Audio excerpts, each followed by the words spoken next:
ഒന്ന് ആലോചിച്ചു നോക്കൂ, ഒരു കരകൗശല വസ്തുവും ഒരു കഥകളി നടന്റെ ആ തീക്ഷ്ണമായ നോട്ടവും തമ്മിൽ എന്താ ബന്ധം? ഒറ്റനോട്ടത്തിൽ ഒന്നുമില്ലെന്ന് തോന്നും, അല്ലേ? പക്ഷെ കലയുടെയും പ്രകൃതിയുടെയും ലോകത്ത് നമ്മൾ കാണാത്ത ചില രഹസ്യങ്ങളുണ്ട്. അപ്പോൾ ഇന്ന് നമ്മൾ സംസാരിക്കാൻ പോകുന്നത് കലയിലെ അത്തരം ചില കാണാചേരുവകളെക്കുറിച്ചാണ്. അതെ, നിങ്ങൾ കേട്ടത് ശരിയാണ്. നമ്മുടെ ഈ കഥയിലെ താരങ്ങൾ രണ്ട് ചെടികളാണ്. ഒന്ന് അതിലോലമായ കരവിരുതുകൾക്ക് ജന്മം നൽകുമ്പോൾ, മറ്റൊന്ന് ഒരു കലാരൂപത്തിന് അതിന്റെ ജീവൻ തുടിക്കുന്ന ഭാവം കൊടുക്കുന്നു. ഈ രണ്ട് വഴികളും എവിടെയാണ് ഒരുമിക്കുന്നത്? നമുക്ക് കണ്ടുനോക്കാം.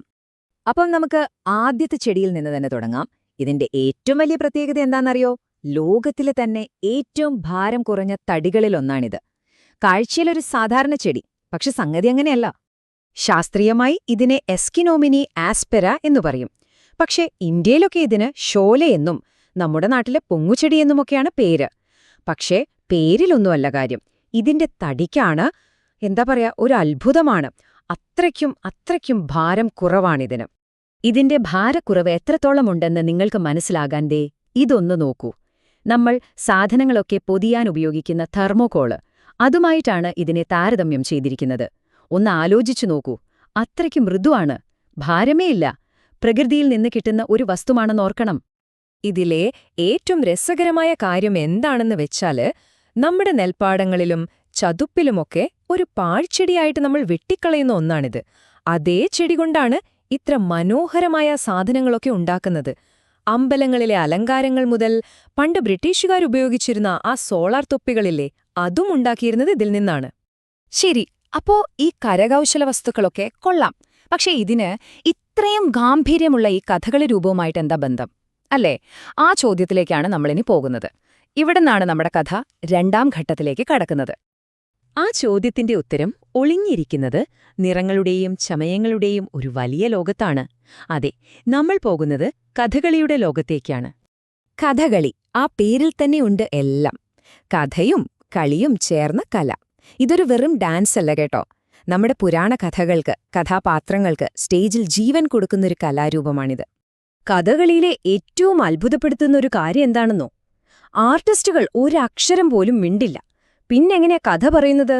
അതാണ് കൈമുദ്രകൾ, മുഖത്തെ ഭാവങ്ങൾ, ചുവടുവെപ്പുകൾ. ഇതൊക്കെ ഉപയോഗിച്ചാണ് രാമായണവും മഹാഭാരതവുമൊക്കെ നമ്മുടെ മുന്നിൽ അവർ അവതരിപ്പിക്കുന്നത്. ഇവിടെ മേക്കപ്പ് എന്ന് പറഞ്ഞാൽ വെറുതെ മുഖത്ത് ചായം തേക്കുന്ന ഏർപ്പാടല്ല, അതൊരു ട്രാൻസ്ഫോർമേഷനാണ്. ശരിക്കും ആ നടൻ എന്ന വ്യക്തി അവിടെ ഇല്ലാതാവാണ്. പിന്നെ നമ്മുടെ മുന്നിലുള്ളത് ആ കഥാപാത്രം മാത്രമാണ്. അത് രാമനാവാം, രാവണനാവാം, ആരു വേണമെങ്കിലും ആകാം. അപ്പോ ഈ ഒരു അത്ഭുതകരമായ മാറ്റത്തിന് പിന്നില് വളരെ കൃത്യമായ ചില നിയമങ്ങളൊക്കെയുണ്ട്. കാരണം കഥകളിയിലെ മേക്കപ്പ് വെറുമൊരു ഭംഗിക്ക് വേണ്ടിയുള്ളതല്ല, അതൊരു കോഡ് ലാംഗ്വേജ് പോലെയാണ്.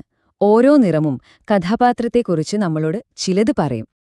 അടിസ്ഥാനപരമായി 5 തരം വേഷങ്ങൾ അല്ലെങ്കിൽ മേക്കപ്പ് സ്റ്റൈലുകളാണ് കഥകളിയിലുള്ളത്. ഈ 5 ഓരോ കഥാപാത്രത്തെയും നിർവചിക്കുന്നത്. നോക്കൂ, ഓരോന്നിനും ഓരോ അർത്ഥമാണ്. പച്ചവേഷം കാണുമ്പോൾ തന്നെ നമുക്കറിയാം അതൊരു നല്ല കുലീനനായ കഥാപാത്രമാണെന്ന്, ശ്രീരാമനെപ്പോലെ. ഇനി കത്തിവേഷം കണ്ടാലോ, അത് രാവണനെപ്പോലെ അഹങ്കാരിയായ വില്ലനായിരിക്കും. അതുപോലെ ദുഷ്ടന്മാർക്ക് ചുവന്ന താടി. അങ്ങനെ ഓരോ നിറത്തിനും കൃത്യമായ അർത്ഥമുണ്ട്. ഈ മേക്കപ്പിൽ ഏറ്റവും പ്രധാനപ്പെട്ട ഒന്നാണ് ചുട്ടി. ഇത് മുഖത്തിനൊരു ഫ്രെയിം പോലെയാണ്. നടന്റെ മുഖത്തെ ഓരോ ഭാവമാറ്റവും കാണികൾക്ക് വ്യക്തമായി കാണാൻ ഇത് സഹായിക്കും.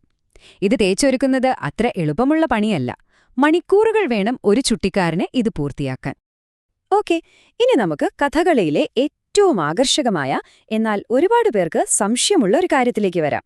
ആർട്ടിസ്റ്റിന്റെ കണ്ണുകളിലെ ആ രഹസ്യം.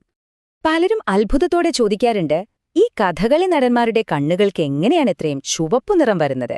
ഇതെങ്ങനെയാ ചെയ്യുന്നത്? ശരിയാണ്, അതൊരു അത്ഭുതം തന്നെയാണ്. ഒരു കാര്യം ആദ്യമേ പറയാം. പലരും വിചാരിക്കുന്ന പോലെ കണ്ണിലെന്തെങ്കിലും ചായം തേക്കുന്നതുകൊണ്ടല്ല ഈ നിറം വരുന്നത്. അങ്ങനെയല്ല. അപ്പൊ പിന്നെന്താണ് രഹസ്യം? ഓർക്കുന്നുണ്ടോ നമ്മൾ ആദ്യം പറഞ്ഞ രണ്ടാമത്തെ ചെടിയെ? അതാണ് സംഭവം, ചുണ്ടപ്പൂവ്. ഈ ചെറിയ പൂവിന്റെ കുഞ്ഞൊരു കായ, അതാണ് ആ നടന്റെ കണ്ണുകൾക്കത്രയും തീക്ഷ്ണമായ ചുവപ്പ് നിറം കൊടുക്കുന്നത്. ഒരു കെമിക്കലും അല്ല. അപ്പോ എന്തിനാണിങ്ങനെ ചെയ്യുന്നത്? അതിന് 2 പ്രധാന കാരണങ്ങളുണ്ട്. ഒന്ന്, ആ വലിയ മേക്കപ്പിനിടയിൽ കണ്ണിന്റെ ചെറിയ ചലനങ്ങൾ പോലും കാണികൾക്ക് വ്യക്തമായി കാണാൻ ഈ ചുവപ്പ് നിറം സഹായിക്കും. 2 മണിക്കൂറുകളോളം മുഖത്ത് കിടക്കുന്ന ആ ചായങ്ങളിൽ നിന്ന് കണ്ണിനെ സംരക്ഷിക്കാനും ഈ ചുണ്ടപ്പൂവിന് കഴിയും.